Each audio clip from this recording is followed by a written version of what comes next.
Look now, the odor is real.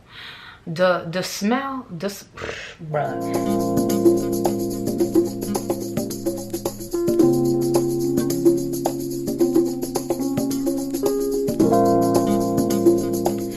Hey y'all, welcome to my channel. I am Mikala Leilani, also known as MK, and welcome to the first actual video on this channel. And today I'm going to be talking about pregnancy. Going through pregnancy, how it is so far. I'm in my second trimester, and the changes that I have experienced as a woman. I want to make this video as quick as possible, but really give y'all the in-depth details of my experiences thus far, because I have not heard other women talk about this. So let's go ahead and get into it. Number one, the morning sickness is not morning sickness. It's all day sickness. It's all day, baby. It ain't going nowhere.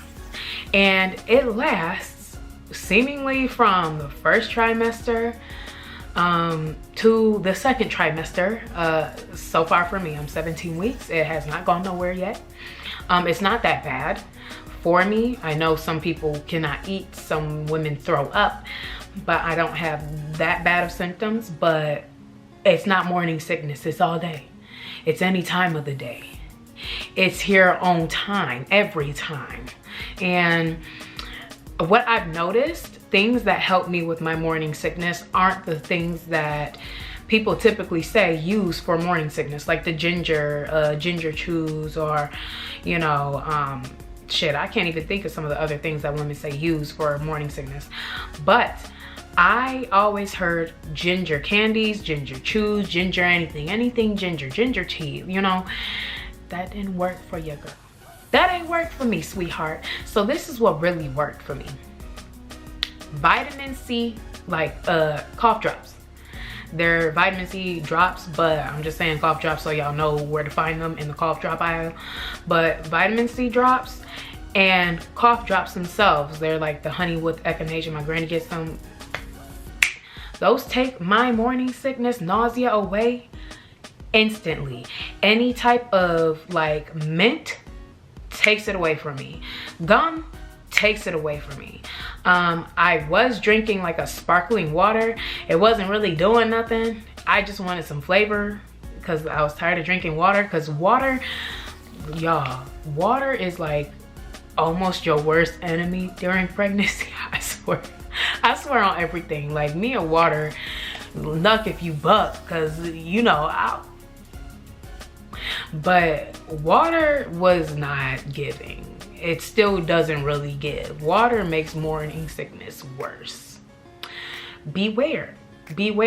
Number two, they really don't tell you that some of your prenatals, depending on what type of prenatal you take, if the prenatal has like heavy fish oil in it, or if it's like even a capsule like this. I went with these because they're vegan. They're well known for having high quality ingredients and all that. But dog, the fish oil in these prenatals, y'all. I'll eat, I'll burp. Like, I'll take it, then I'll eat, then I'll burp. And the burp tastes like straight fish. And it's not no good salmon. It's not no good salmon. It's not no seasoned, you know, tilapia. This is like, I've been sitting outside, don't know what I want to smell like type of fish burp, and it is nauseating. So I have not been taking my prenatals, to be quite honest with you, and I'm like, I feel fine. Like, obviously we want baby to get all nutrients, but make sure you guys get a prenatal that you can handle the aftertaste too, because sometimes it really ain't about what you doing in the, you know, in the moment. Like, if you can't swallow a pill, yeah, obviously you probably gonna get something that you can chew. But for those people that can swallow pills, taking pills are easy for me. Boy, I'm looking for a gummy right now, because the aftertaste of this shit is disgusting. And I'm sorry, but it's the truth. Next, third thing, when you are pregnant, your sleep is disturbed. So they talk about you're not going to get sleep when the baby comes. No, you're not going to get sleep when the baby arrives in your stomach in the first few fucking weeks. In the first 6 weeks of pregnancy. Like, for me, oh, I already knew when I was pregnant. I knew when I was pregnant. Every time, it doesn't fail that I start waking up at like 5 or 6 a.m. for no reason. For no reason. I'm just up. And now that I'm farther along in my pregnancy, like I said, I'm second trimester. All during my first trimester, it's been difficult to get good sleep. I can't get comfortable. I can't get comfortable at all. I'm a stomach sleeper, so I can't really sleep on my stomach because baby is in there growing and I can feel it. Sleeping on my side, it's tough, you know. It's just really tough to sleep. Fourth thing, you're going to start experiencing aches and pains. I didn't really start experiencing this until my late my first trimester into my second trimester, but you do experience aches and pains. Now my hips hurt, my back, my motherfucking back at that. This thing is backing. Like, my back is sore all the time. It's like the sacrum, where you basically, it's your sit bone, your sacrum, that is very sore for me. As well as your breast. Your breast is always gonna be sore. Now, they say in the second trimester it's supposed to go away. I have yet to witness that, so I'm still waiting for all these experts out there that like to put this online. I'm waiting, because it ain't given that yet. But, you know, that's just a nice pro tip. Your boobs gonna look nice in your dresses. So, but yeah, you're gonna start experiencing aches and pains. Doctors, my OB, and this is what I have a hard time with, because I don't really like doctors at all, because I'm a holistic type of person, and the first thing they're going to do is refer you to some type of painkiller, which is Tylenol only. And if it gets too bad, they'll say go to the emergency room, but they don't give you anything that's natural. And I don't know any homeopathic medicine women that dealt with pregnant women or anything like that, or have, you know, helped with birth. I don't know anybody in that field, so I don't really have anybody to talk to when it comes to what can I do naturally to help subside this pain or subside this nausea. So I've been having to kind of figure it out as I go. Now, fifth thing, look now, the odor is real. The smell, bruh. Let me tell you, there's like two parts to piece 5 here, to this tip number 5, because not only do you start to become more pungent in your scent, like, yo, bruh, it's disrespectful how tart my armpits can be now. Like, and and tip number 6, I'll tell you the second part of that, kind of, but more so. But like, you start to smell. You start to have more of a smell. Now, can anybody else smell it? Maybe not, because part 2 to number 5 is your senses, your smell senses, definitely heightened. So when it comes to opening refrigerators and things like that, like certain smells, I just set me off. And that also goes into taste. So I kind of want to make taste part of 5, because things are going to be different to you. And you don't handle the smells and the taste of things the same at all when you're pregnant. So you kind of have to adjust. Like right now, I can't do garlic. And sometimes I'll be like, oh yeah, I want some of this. Like, I was craving pickles. Like, yeah, very typical pregnant woman, shut up. But I was craving some pickles. I was eating them pickles. I was killing the jar. And then I was just sitting there eating the pickles, like talking to my granny. I'm like, Granny, I can't even do this shit no more.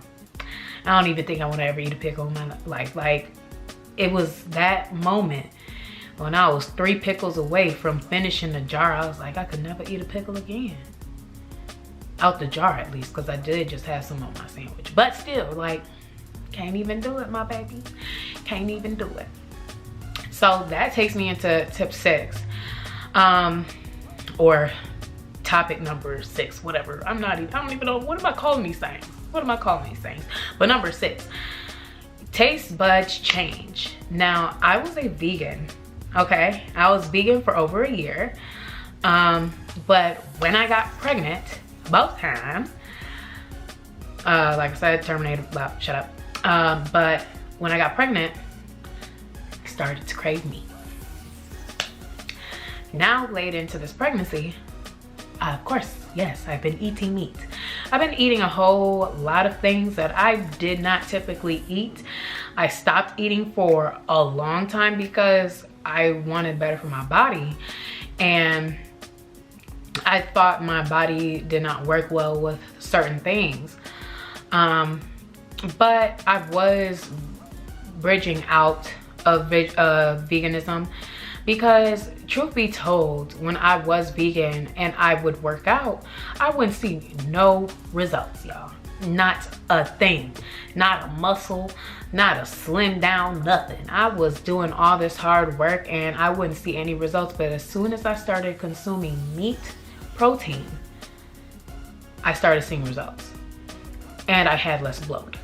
So going along with this fad that, you know, meat is bad and blah blah blah, I rode the train for a little bit. I rode the train. I saw what it was about, you know, and I really wasn't eating too much because I had to cook everything and that would be annoying.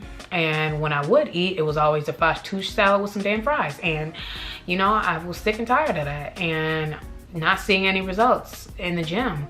So as soon as I started consuming meat, started seeing results in the gym instantly. Like I almost say it was same day. Like I'm like, damn, like, am I getting a little slim thick with your cutie with some muscle? Like, am I toning up real quick like that? And it was the meat. It was the meat. My thing is, I don't shun anyone because everybody's on their journey, especially being a spiritual being. I went vegan because of not only doing my reading and my research and, you know, falling into the fad almost, but also for spiritual reasons, because a lot of spiritual gurus equate what you eat as to being closer with spirit. And it's, depending on how you look at it, I see why they say that. But for me, and in my opinion, it gives you more awareness to what you eat and how you eat it, and if you appreciate what you're eating. Especially when I know the tribe of people that I come from. If you're in depth in your spiritual work and you were able to talk to your actual ancestors and see what their tribe is like and see where they came from and see what they consumed, everybody is different. So just because this spiritual person says, oh, you should not be eating meat to be closer to spirit.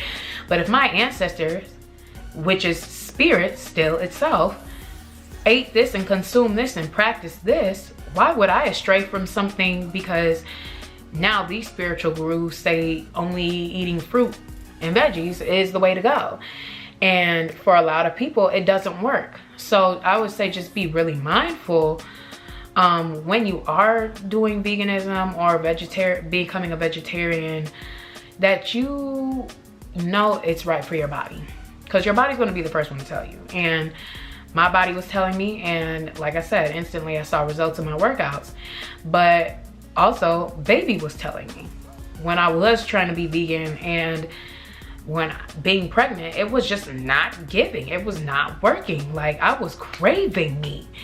And as soon as I ate it, I felt better.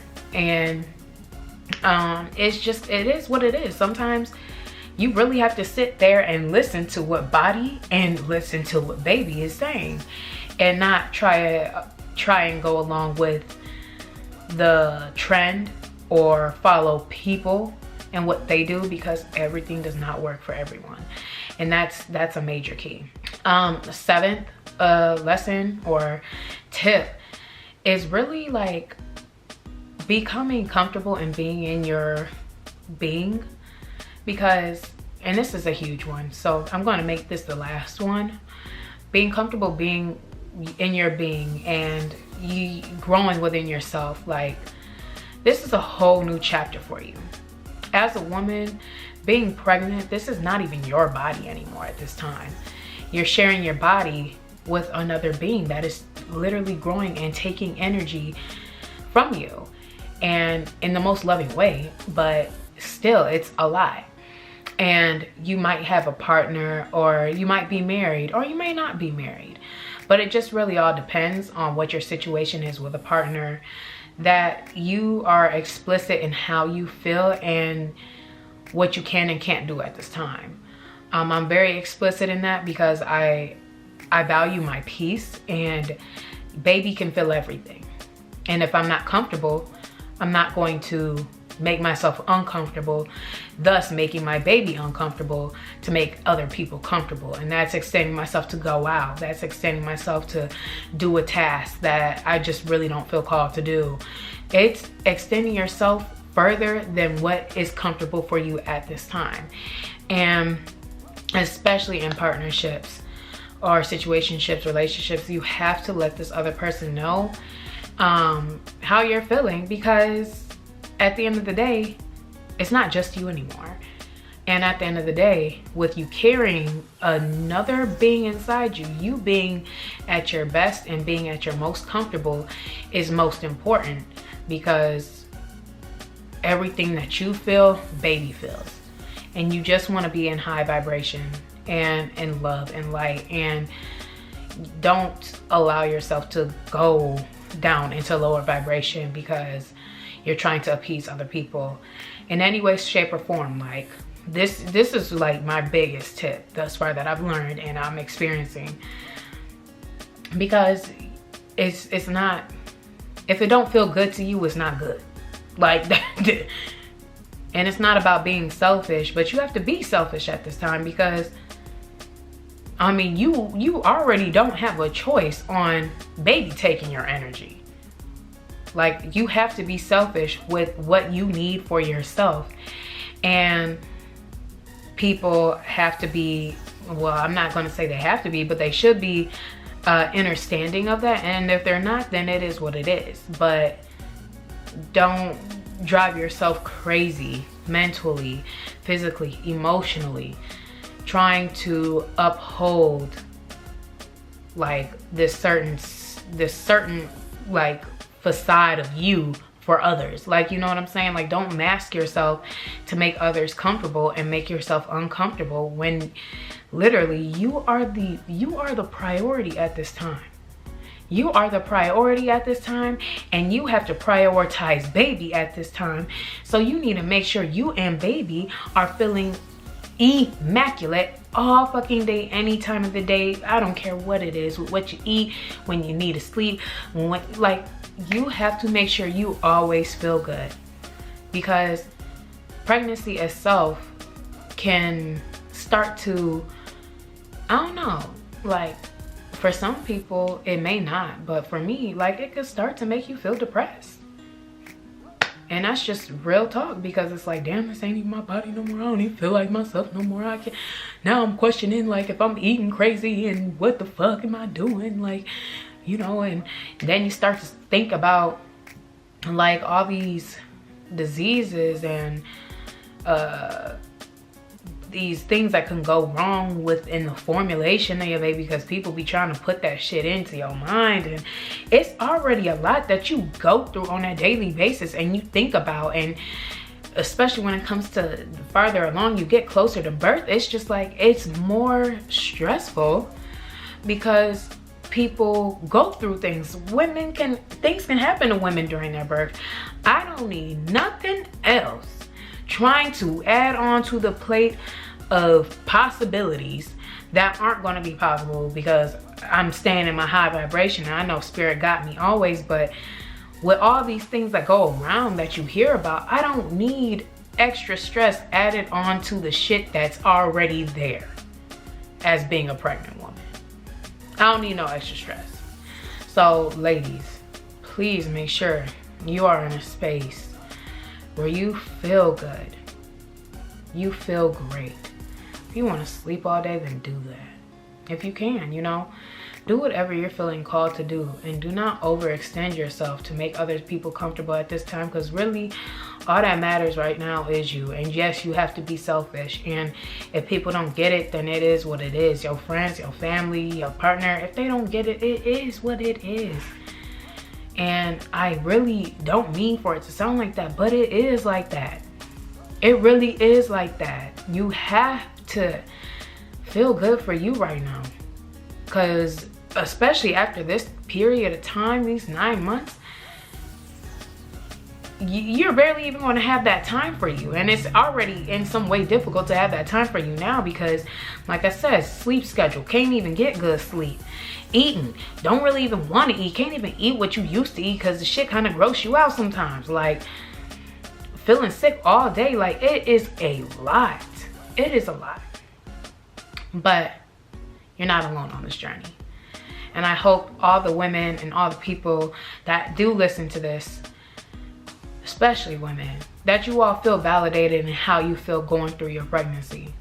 Because sometimes it seems like you can try and communicate this, but it's not understood or like comprehended. I get you. So I hope that you all feel this and know that your feelings are valid. And no, you don't have to make others feel comfortable and make yourself feel uncomfortable doing it. You are number one right now. You should always be number one, and everybody should be number one to themselves. Let me just say that. But you are it. You are it. Do what you need to do for you, boo. All in all, this is the end of this video. I hope you all enjoyed, and I hope this reached some of you and made you guys feel validated, because it's real out here. But all in all, I love y'all so much. Make sure you follow me on my Instagram, which should be on the screen somewhere. And I'll see y'all in my next video.